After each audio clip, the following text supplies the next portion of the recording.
Mesdames, Messieurs, chers téléspectateurs, bonjour. Le plaisir est le nôtre de vous retrouver dans le cadre de votre pugilat intellectuel du matin sur les antennes de New TV, le débat quotidien. Et puisqu'on parle de sujets importants pour le Cameroun et surtout pour l'Afrique, climat des affaires en Afrique, la température affiche 20 degrés pour l'Organisation africaine pour l'harmonisation du droit des affaires. L'OHADA célèbre donc cette semaine son 20e anniversaire, alors que le monde occidental est secoué par une crise sans précédent. Que peut l'OHADA pour que le thermomètre des affaires en Afrique et au Cameroun en particulier indique une meilleure température pour notre économie et pour la santé de nos entreprises? Analyse et commentaires dans cette édition du débat quotidien. Et puis autre sujet, ces sujets qui nous amèneront donc en Afrique de l'Ouest, premièrement en Côte d'Ivoire, où la libération de certains affidés de Laurent Gbagbo ont été libérés provisoirement donc de ce côté, dans l'optique du consensus et surtout de la réconciliation amorcée dans ce pays. Nous, on se pose la question de savoir si cette libération peut véritablement rendre l'objectivité de cette réconciliation et de cette pacification en Côte d'Ivoire. Nous parlerons certainement aussi du Mali, où on va vers un sacre de Ibrahim Boubacar Keïta, Ibeka, donc après le fair play annoncé par son protagoniste Soumaïla Cissé ce matin à l'issue donc du vote présidentiel du second tour de dimanche dernier. Nous parlerons des enjeux de cette nouvelle élection et surtout d'entrevoir le retour à la Constitution. Je veux dire le retour à la démocratie dans ces pays très tumultueux ces derniers temps. Nous accueillons nos invités qui sont déjà avec nous sur ce plateau. Nous commençons par Eric Banda, universitaire doctorant en droit public international, enseignant également dans certaines universités de la place sur le plan privé. Bonjour Eric. Bonjour. Alors, avec vous, on va commencer un peu avec la fermeture de certains établissements de formation sur le plan de la santé. Sur ce débat, on en a fait écho. Aujourd'hui, le gouvernement a saisi la balle au bon pour sanctionner les mauvais. Oui, le gouvernement a très bien agi de fermer des établissements de formation médicale parce que la qualité des enseignements aussi cause un problème avec les médecins que nous avions aujourd'hui. Vous ne pouvez pas demander, par exemple, à des médecins qui ne connaissent pas exactement quelle est la différence entre le diagnostic médical et la capacité d'analyse de médicaments vis-à-vis du patient. Parce que quand vous voyez aujourd'hui des médecins qui vous disent carrément dans un centre hospitalier que directement il faut à tout prix arrimer le système médical au système théorique qui ne cadre plus avec les enjeux du défi médical mondial, parce qu'aujourd'hui on est quitté de la chimiothérapie à la biopharmacie. Donc fondamentalement, la médecine n'a pas été orientée vers la recherche. Ce qui se passe concrètement avec le gouvernement camerounais, c'est que le gouvernement demande qu'il y ait des centres hospitaliers de recherche, tels que le CHU. Or, les établissements privés des enseignements supérieurs médicaux n'ont pas de CHU. Ils n'ont pas d'enseignants permanents. Et les normes, la réglementation sur la question, n'est-ce pas, du code déontologique médical et autres ne sont pas respectées. Et fondamentalement, la qualité même des thèses de doctorat qui sont délivrées par des universités étrangères, pas par l'université camerounaise, parce que vous allez vous rendre compte que certaines universités sont obligées d'aller chercher l'accréditation universitaire et coopération médicale en Centrafrique et au Tchad, sachant bien que le niveau de scolarisation n'est pas véritablement à la pointe au niveau médico-sanitaire. Alors, pourquoi fuir le système médical camerounais? Parce que tout simplement, ils ne veulent pas faire face concrètement à la capacité et à la concurrence qui est liée, n'est-ce pas, à la qualité des médecins qu'on peut former. Bon, l'autre technique qui a été portée, c'est quoi? C'est le système de partenariat avec les instituts privés médicaux, sanitaires à l'étranger. Vous avez entendu parler de la coopération avec les universités françaises. Et quand le gouvernement camerounais va vérifier la qualité de cette coopération qui existe entre les universités privées médico-sanitaires avec ces écoles, il n'existe pas. C'est des futurs partenariats. Comme par hasard, ce qui se passe concrètement, c'est qu'on a fait de l'enseignement médical tout simplement un système de commerce pour pouvoir former pas de médecins de qualité, parce que le système est là. Il faut former des médecins de qualité parce que la médecine doit d'abord être locale et adaptée aux besoins culturels et ensuite répondre aux attentes, n'est-ce pas, de la recherche fondamentale par rapport aux certains secteurs comme par exemple le domaine cancérologique et autres. Ouais. En tout cas, merci Eric Banda d'avoir encore accepté l'invitation du débat quotidien. C'est la toute première fois qu'elle arrive sur le plateau du débat quotidien. Elle est juriste et directrice du Centre de recherche de documentation multimédia à l'Université de Yaoundé 2. Professeur Justine Difo-Tchoukam, bonjour et bienvenue. Bonjour Thierry, comment vas-tu? Assez bien. On vous connaît beaucoup plus aussi sur la bannière de l'ONG More Women in Politics. On est en période électorale dans notre pays. Est-ce que vous avez le sentiment qu'il y a davantage de femmes dans les sphères politiques dans notre pays? Merci Thierry de faire votre entrée par cette fenêtre d'opportunité que vous m'offrez de commenter les listes de candidatures, car c'est de cela qu'il est question. Effectivement, nous n'avons pas que le sentiment, nous avons la nette idée de ce que les partis politiques ont adhéré, se sont appropriés le genre tel qu'il est inscrit dans le code électoral. Tel qu'il est inscrit dans le code électoral, tout simplement parce que le code électoral n'a pas fixé un quota.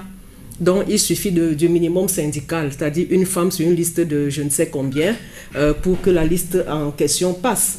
L'inverse n'étant pas imaginable, c'est-à-dire qu'on ne peut pas imaginer une liste d'une multitude de femmes avec un seul homme. Imaginez donc, au niveau du code électoral, c'est cette réalité qu'il faut intégrer.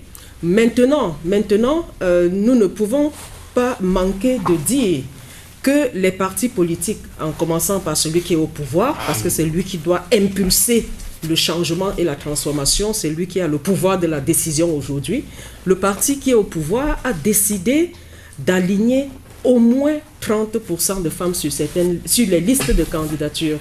C'est ce que nous avons observé. Ils sont même allés au-delà dans certaines circonscriptions. Par exemple, une circonscription où il y a 2 sièges et qu'on mette un homme et une femme, c'est la parité. C'est 50%. Donc, et nous avons donc parcouru les listes des autres partis politiques et nous nous sommes rendus compte qu'effectivement, l'effort est fait partout. Nous avons fait une analyse genre des listes de candidatures par parti politique et nous avons déjà élaboré les statistiques des partis politiques les plus sensibles à la question du genre.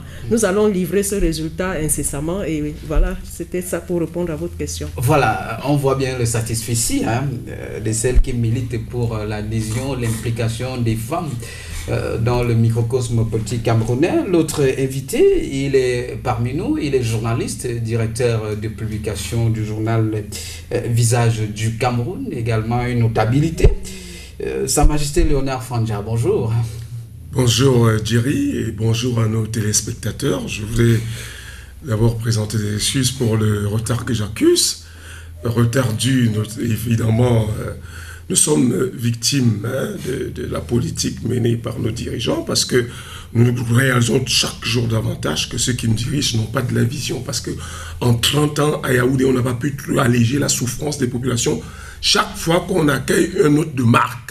Alors, chaque fois quand il faut se déplacer, on a maille à partir. Il y a des embouteillages, il y a des travaux par-ci, par-là.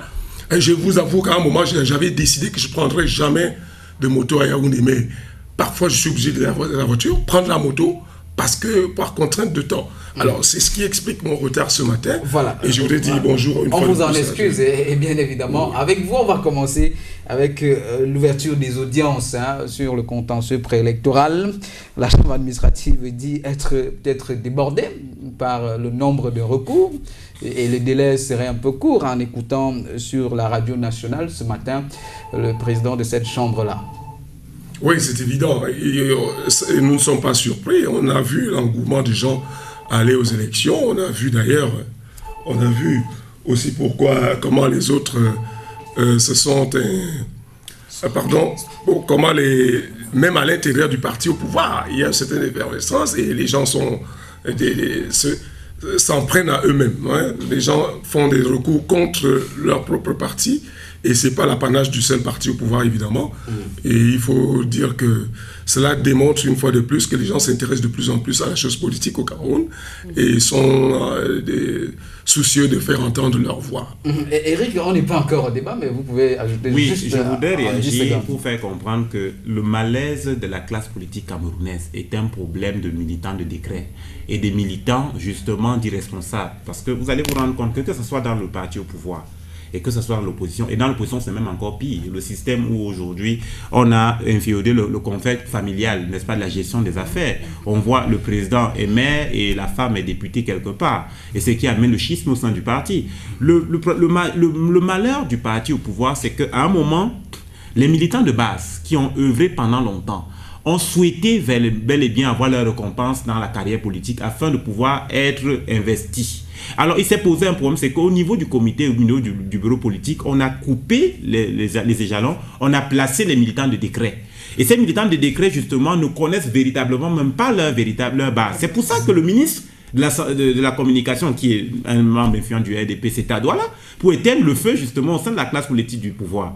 Mais je vais vous dire une chose, la classe politique, que ce soit l'opposition ou du RDPC, je vous en prie, à porter ses limites. Parce que même au niveau de la sensibilisation des questions politiques, les valeurs républicaines, il n'y en a plus. Je vais vous prendre un exemple palpable. J'ai assisté à un meeting d'un parti à l'opposition. On n'a pas chanté l'hymne national à l'entrée. C'est curieux. On est pourtant un parti politique, c'est censé régler le problème du pays. Donc vous comprenez parfaitement que les valeurs républicaines doivent être inféodées, pas dans l'éducation civique à la citoyenneté qu'on fait à l'école, au lycée et tout, mais plutôt doivent être inféodées à tous les Camerounais.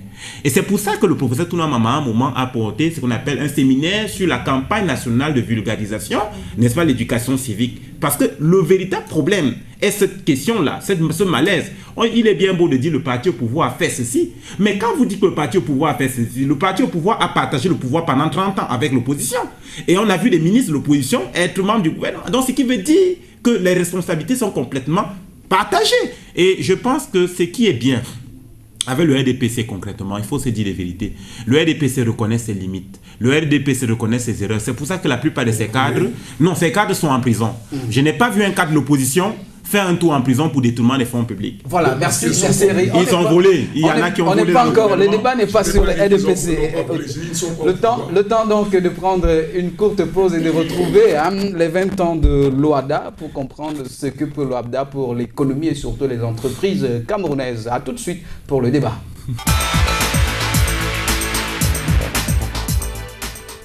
Voilà, retour en plateau pour la première une qui nous conduit donc dans un secteur beaucoup plus économique avec l'OHADA qui célèbre ses 20 ans.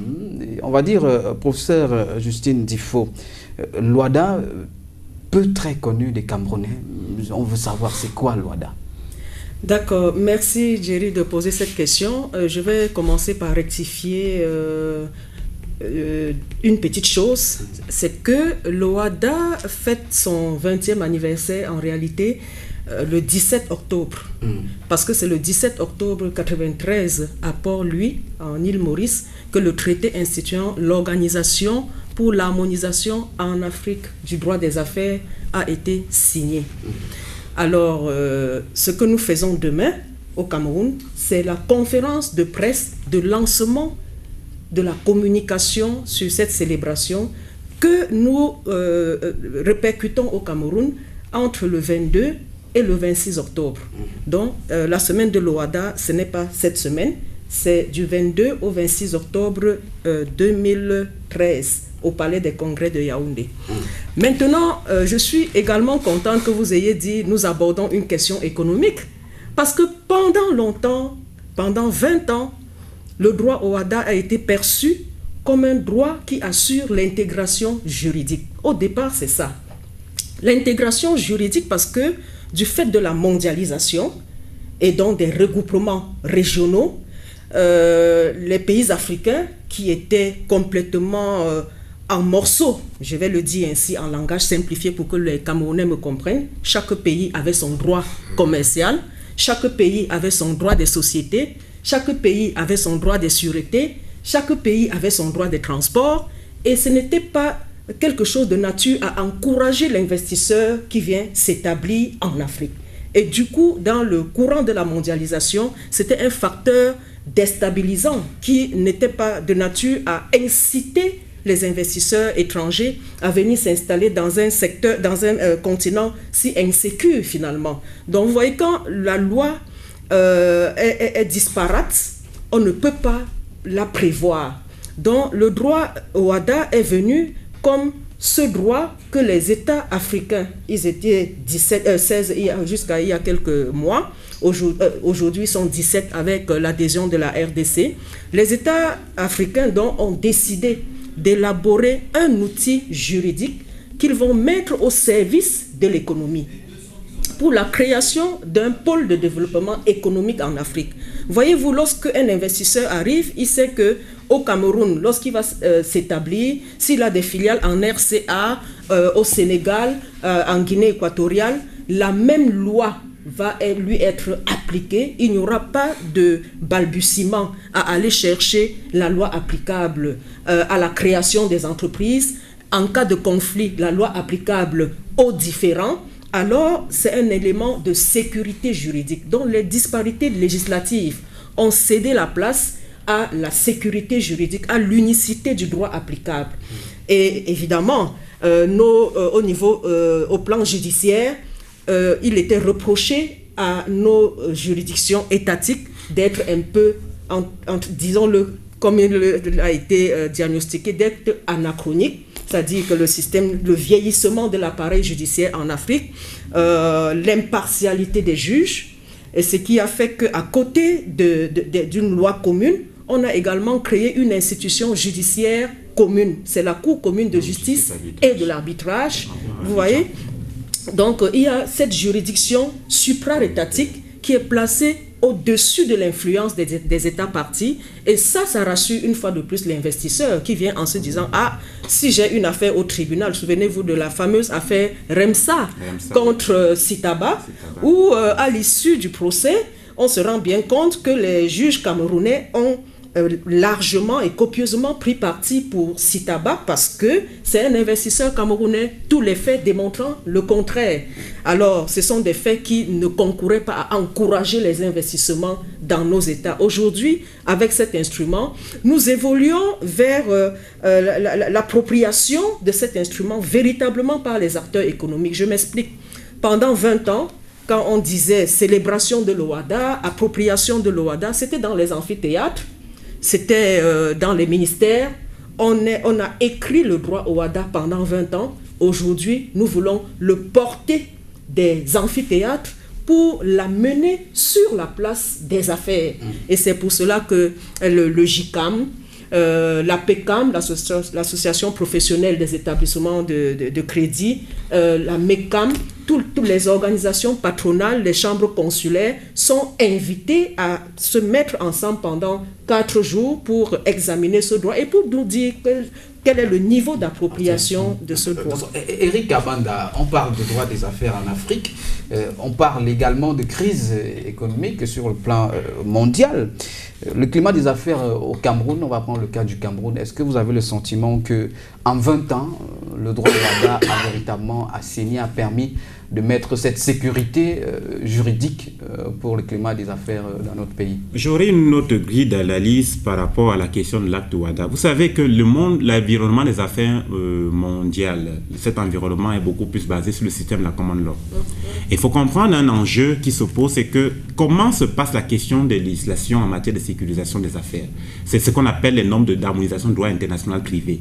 Et alors, concrètement, il peut arriver que devant une juridiction compétente, qu'on puisse passer par la médiation de ce qu'on appelle la règle de conflit en ce qui concerne le conflit de qualification pour qualifier la norme matérielle applicable sur, surtout par exemple la question de la situation du bien immeuble, la question de la sécurisation du capital financier et autres, parce que l'OHADA aussi touche les affaires, le droit bancaire. Alors vous voyez que à ce niveau, pour pouvoir régler cette question de conflit communautaire, il faut prendre en compte fondamentalement les différentes questions par rapport à la sécurisation des capitaux privés par rapport aux investisseurs. Alors, maintenant, il se pose un problème. Comment peut-on réguler, n'est-ce pas, la question du droit des affaires en ce qui concerne la thématique liée aux investissements dans les pays africains? Comment ça se présente? Parce que dans les pays africains, il faut prendre en compte le conflit de souveraineté. Et dans les pays africains, il y a des pays d'expression lusophone, d'expression francophone, d'expression anglophone. Et le LOHADA, en fait, regroupe beaucoup plus les juridictions francophones. Alors, ce qui se passe, c'est que dans le cadre du regroupement communautaire sur l'application d'une norme juridique applicable, la sécurité du climat des affaires, en fait, moi, je ne parlerai pas de la prise en partie des juges africains ou des juges camerounais, je parlerai plutôt de la question de l'interprétation de ces normes juridiques. Je vais vous dire pour quelle raison. Vous allez vous rendre compte que, d'une manière ou d'une autre, quand un juge a une affaire devant, le juge applique la loi, la norme en place. Mais ce qui se passe concrètement, c'est qu'il y a des aléas du climat des affaires, parce qu'il y a des contrats de droit international privé qui peut mettre en exergue ou en partie plusieurs acteurs, n'est-ce pas, qui peuvent être impliqués dans la question des affaires. Le climat des affaires doit donc être sécurisé en fonction justement du véritable courant d'expertise d'entreprise ou financier qui viennent d'un pays étranger. Je prends par exemple une entreprise qui est implantée en Australie. On sait parfaitement que le système australien, c'est la common law, mais qui voudrait justement s'implanter au Cameroun. Il faudra prendre en compte la question de la culture juridique qui est prise en compte, et il y a la question justement de l'harmonisation d'un droit francophone, qui est aussi là en question, et de telle en sorte que lorsque les juges vont devoir sculpter une affaire, regardez par exemple la question du passif et de l'actif passé en Australie, le problème sera de savoir est-ce qu'on va devoir appliquer la loi matérielle nationale qui deviendra ce qu'on appelle la loi d'harmonisation législative de droit international privé qui est l'acte uniforme OHADA. Est-ce qu'il faudra appliquer la norme juridique applicable en Australie qui est le système qui est inspiré du système de la common law? Et c'est donc là le véritable problème aujourd'hui du climat de la sécurité des affaires. Bon, maintenant, au niveau de la Cour de justice communautaire, la Cour commune de justice et d'arbitrage qui est à Abidjan, cette juridiction, justement, a une particularité, c'est de faire dans l'arbitrage. C'est-à-dire que, essayer de voir quelles sont les défaillances de la capacité de jugement des juridictions membres de l'OHADA. Et maintenant, voir en fonction